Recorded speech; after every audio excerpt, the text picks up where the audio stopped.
क्या आप जानते हैं कि आजादी से पहले बंगाल में एक ऐसा गुप्त संगठन था जो कॉलेज के छात्रों को बम बनाना और गुप्त युद्ध सिखाता था? यह कहानी है अनुशीलन समिति की।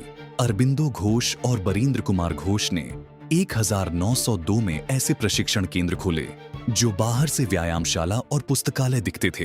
अंदर युवा क्रांतिकारी हथियार चलाना, बम बनाना और गुप्त संदेश भेजना सीखते थे। वे संस्कृत के श्लोकों में छुपे कोड का इस्तेमाल करते थे।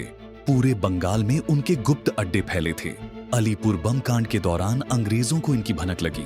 बड़े मुकदमे चले, कई क्रांतिकारी पकड़े गए, लेकिन कई बच निकले और आजादी तक लड़ते रहे।